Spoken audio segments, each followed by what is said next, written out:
Telluride Ski Resort in Colorado has a unionized ski patrol team. Their contract was up back in August, but they've been trying to renegotiate a contract since June and have been failing. I found out about this news while recording the first episode of my new series, Peace of My Mind.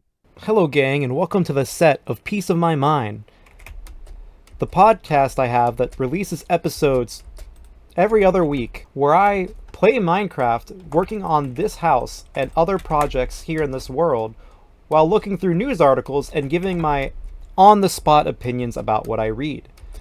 I think you should check it out and have a wonderful rest of your day. Like and subscribe for more updates. The most recent offer was described as just moving the money around by putting what should have been a cost of living increase into a complexity bonus.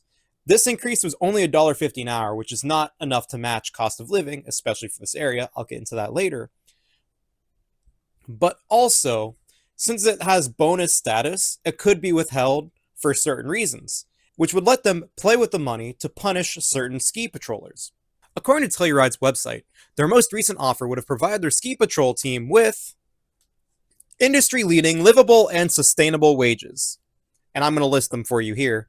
Their trainees would get $24 an hour, their basic employees would get $28 an hour, their advanced employees would get $33 an hour, their specialists get $38 an hour, and their station leads get $40 an hour. So let's math with the basic, right? According to payscale.com, the average ski resort worker makes $68K a year. And according to Glassdoor, ski patrol workers make somewhere between $55K and $95K a year, with a median of $72K. Working with the basic pay, which is $24 an hour, times 40 hours a week, times 52 weeks a year, is only $52K a year. Working with the basic pay of $24.06 an hour, times 40 hours a week, times 52 weeks a year, is $58K a year. Just above the low end and far from industry leading. And the advanced pay is still below that median, with a $69K annual pay. Specialists do beat the median by making $78K a year, but according to this chart published by Telluride's website, in reference to their new agreement, their youngest person that they consider a specialist was hired in 2009, meaning it takes 17 years to get that industry-leading pay that they have promised. It's also worth noting that ski patrol is not a job you just get. You have to have certain certifications. For one, EMT, Emergency Medical Technician, which is the same cert that you need to be a fireman or to work on an ambulance. They also sometimes need this OEC course that's offered by the National Ski Patrol, and that stands for Outside Emergency Care. While looking for Telluride's specific job requirements, I found this temporary job listing on Indeed. Could this be an attempt to hire scabbers? Probably not. Probably just need seasonal workers for the winter, right? Except in the job description, they say, ski patrol professionals to join our team on a temporary basis to ensure the continued operations as a precautionary measure due to a potential labor dispute with the Communication Workers of America Local 7781 United Mountain Workers. They're hiring scabbers. Their requirements are described as candidates must possess a current outdoor emergency care OEC or emergency medical technician, basic EMTB certification, and a minimum of 1 season of ski patrol experience. In addition, applicants must have a high level of fitness and ski, no snowboards, at an expert level or better.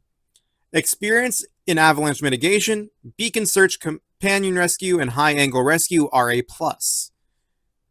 So on top of 17 years to get that industry-leading pay, you need 1 year experience to even get hired. It should also be noted here that among their search and rescue duties, ski patrollers also use cannons and explosives to mitigate avalanches. The U.S. Department of Labor requires hazard pay for, quote, performing hazardous duty or work involving physical hardship. Work duty that causes extreme physical discomfort and distress, which is not adequately alleviated by protective devices, is deemed to impose a physical hardship.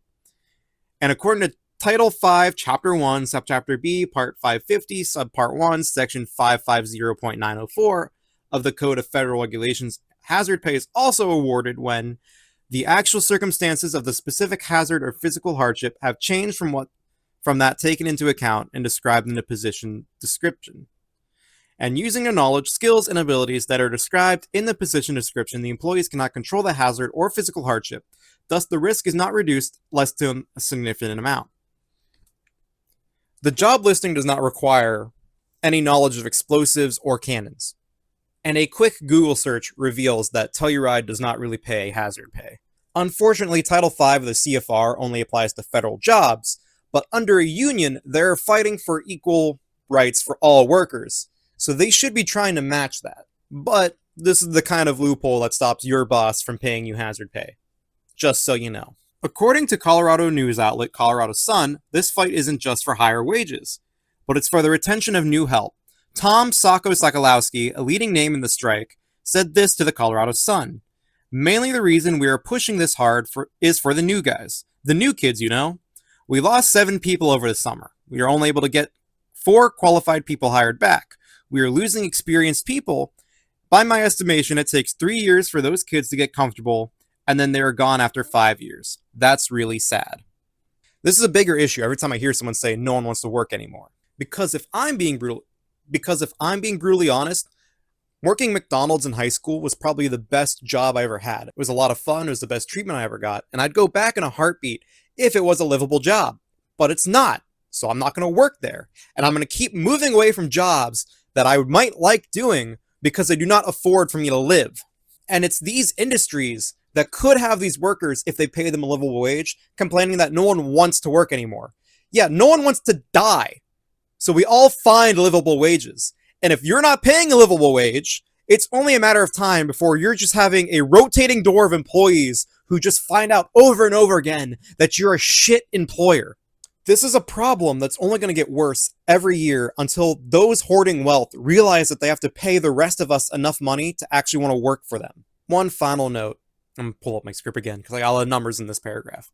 One final note for the strike is cost of living. The current U.S. median house price is $410,800, but in San Miguel County, where the Telluride Ski Resort is located, the median house price is $1.6 million, meaning the cost of housing for all the workers is 4 times higher than the rest of the U.S., which is already in an abysmally terrible housing market. Resort representatives are concerned that if they give in to the demands of the union, the rest of their 1,200 seasonal resort employees might also request pay bumps. Ski patroller Catherine Devon says it's important to note they believe that they will have to pay other departments, and we believe that they should. The cost of living issues extend to everyone, especially those who aren't currently in a union. Local businesses dependent on tourism have seen a decline in activity and are concerned about the impact on their livelihoods. The resort seeks to pin blame on this onto the union. The union knows that the resort can afford to pay them enough to ensure their own livelihoods.